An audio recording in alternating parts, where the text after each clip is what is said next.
সত্যি কোনো ভাষা নেই। বিবেকের তাড়নায় একটি ভিডিও করতেছি, যদিও অনেকে হয়তো মনে করতেছেন যে অনেক দিন পরে আমি আসলাম। মিশরে হত্যা হয়ে যাওয়া সেই শিশুটির কথা মনে পড়ছে। সেই বোমাবাজির মধ্যে বলেছিল যার ছবি দিয়ে যে আমি ঈশ্বরের কাছে যে আল্লাহর কাছে যে বলে দেব এই নির্মমতার কথা। মনে পড়ছে ইথিওপিয়ার সেই বিখ্যাত ছবিটির কথা, যার পাশে অপেক্ষা করছে শকুন, কখন সেই ক্ষুধার্ত শিশুটি মারা যাবে, তারপরে সে তাকে ভক্ষণ করবে।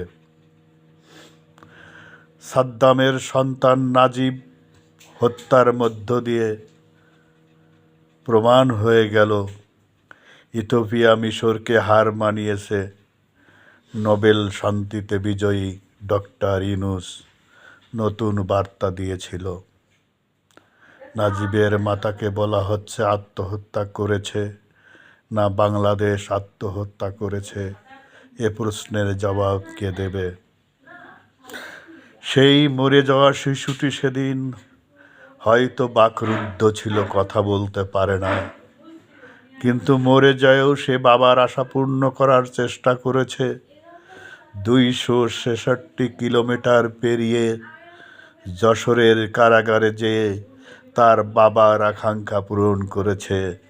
ছুঁয়ে দেখবার আকাঙ্ক্ষা, বাবা চেয়েছিল সন্তানকে একবার কোলে নেবার আকাঙ্ক্ষা। জাতি দেখল সেই নির্মমতা, মরে যেও সেই সন্তান প্রতিবাদ করে গেল না বাংলাদেশের প্রকৃত চিত্র উত্থাপন করে গেল বিশ্বর দরবারে। আজকে এটাই আমাদের জানবার বিষয়।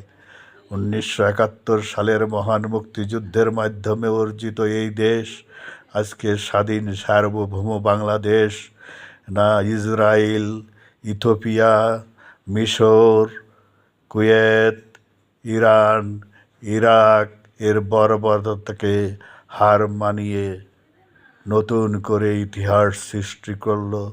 হয়তো ইতিহাস গড়ল ইউনূস, হয়তো ইতিহাস গড়ল আসিফ নজরুলেরা, কিন্তু বাংলাদেশ কি হেরে গেল? বাঙালি কি হেরে গেল? এই তথাকথিত শান্তিতে নোবেল বিজয়ী ইউনূসের কাছে প্রশ্ন রেখে গেলাম। জানি না আপনারা এর কি জবাব দেবেন। তবে ছোট্ট 9 মাসের শিশু আজকে সে আত্মহত্যা করলো না আমাদেরকে যে কি বলে গেল একবার ভাববেন। তার বাবার আশা পূর্ণ করার জন্যে মৃত শিশুটি অ্যাম্বুলেন্সে করে চলে গেল যশোরের কারাগারে না আমাদের